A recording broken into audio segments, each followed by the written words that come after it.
made a bargain with it, you know, a long time ago, and... Should I ask who you made the bargain with? with the chief commander. On this earth? And on this earth, and then in the world we can't see. Let's now delve into the dark side of the music industry. After every topic, we are delving deeper into the darkness. So, if you want to discover what lies at the edge, stay tuned until the end. In order for an artist's music to reach a wide audience, it has traditionally been necessary to collaborate with a record label. The goal of every artist has always been to secure a record deal. But what does such a contract typically entail? According to my research, there is usually an 80-20% agreement, although this varies depending on individual arrangements. Some receive more, some less, and many even consider an 80-20% split to be a very good contract.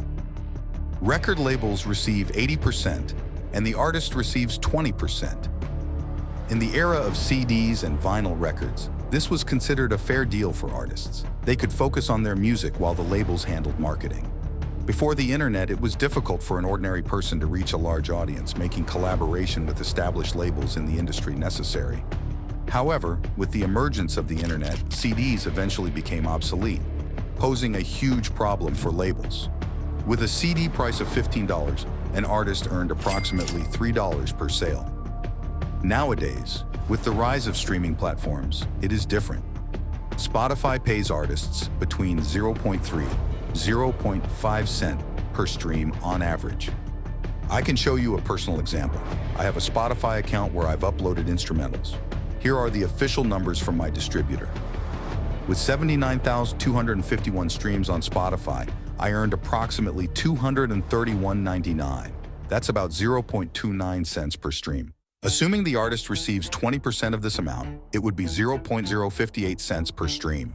In a 80-20% contract, I would need to generate around 8 million streams to make $5,000 in revenue, and taxes would still need to be paid on top of that. But we'll get into the further dangers of such contracts later.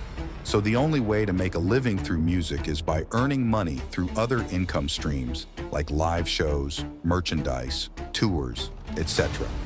If artists gain popularity through the label's marketing efforts, if included in the contract, it's actually a good deal, considering how much money a label invests in an artist. This way, the artist can leverage the label's work to venture into other business opportunities, and the label gets the streaming revenues. However, there are also so-called 360 deals. What is a 360 deal? It is a comprehensive partnership between artists and labels that goes far beyond traditional contracts. In a 360 deal, the artist commits to giving a percentage of all revenue streams, not just from sales of recordings. One way to compensate for the lack of profit from streams caused by the internet is for the labels to implement 360 deals. Indeed, a label is a business, and the music industry naturally aims to make money. Music is art, and every artist has started making music to express themselves creatively. But to establish oneself in the music industry, one must understand that there's also a business aspect involved. Imagine a supermarket where new products are regularly displayed. Some brands succeed while others only stay on the shelf for a month and are removed due to lack of profit. Artists and labels operate on a similar principle. The result is an industry that often prioritizes staging and marketing over artistic integrity, leading to a lack of originality and substance. In a world where image often outweighs the music itself, the diversity and quality of artistic expression suffer. What do these artists all have in common? Club 27. The Club 27 refers to a group of musicians who all died at the age of 27. This group includes several prominent musicians whose deaths at the age of 27 have led to a certain fascination and speculation. What is the reason for this? Life as a professional artist is, to say the least, consuming. The romantic notion that an artist can freely unfold, earn a lot of money, and be privileged is a misconception.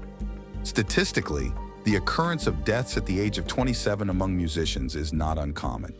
This is because many people in this age group, especially in the music industry, are exposed to a risky lifestyle that includes drug and alcohol abuse and can be associated with mental stress. But why 27? Robert Johnson was an influential blues musician active in the 1930s. He was born on May 8, 1911, in Hazelhurst, Mississippi. Legend has it that Robert Johnson acquired his extraordinary musical abilities through a pact with the devil. Allegedly, Johnson sold his soul to the devil at a crossroads in rural Mississippi in the darkness of night to become the greatest blues musician of all time. In return, the devil is said to have granted him unparalleled guitar skills and unique singing abilities. Although there is no concrete evidence of the pact, the story is often cited as an explanation for Johnson's unparalleled talent and his short but intense career. Robert Johnson's death remains a mystery. He passed away on August 16, 1938, at the age of 27 under unknown circumstances. Robert Johnson is believed to be the origin of the infamous 27 Club. Perhaps this mystery became a self-fulfilling prophecy after the myth became known to artists?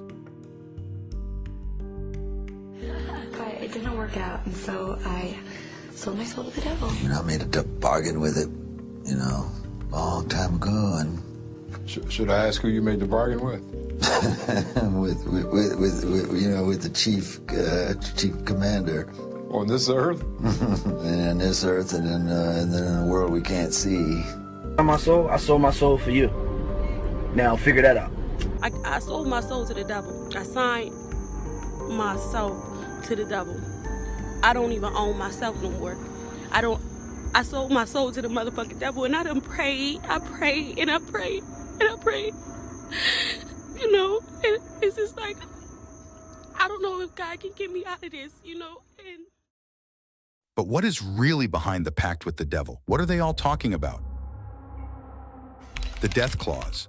The death clause in music contracts deals with what happens if an artist passes away while under contract. It's a part of record deals or management agreements. Here's how it works.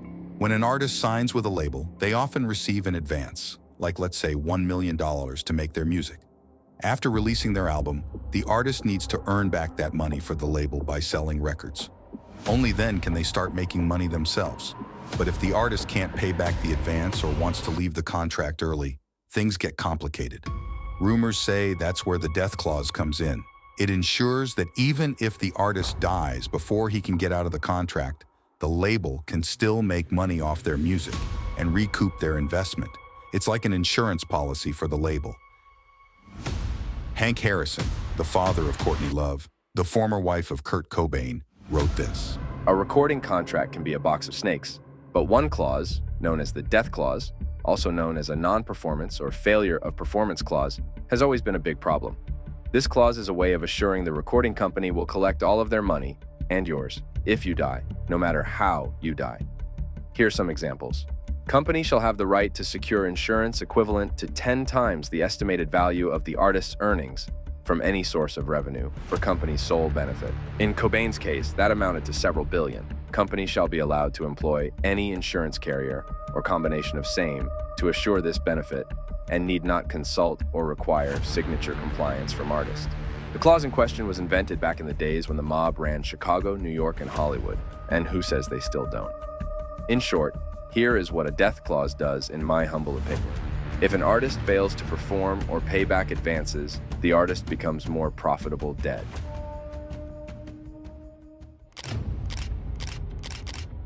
Why do these artists use these hand signs?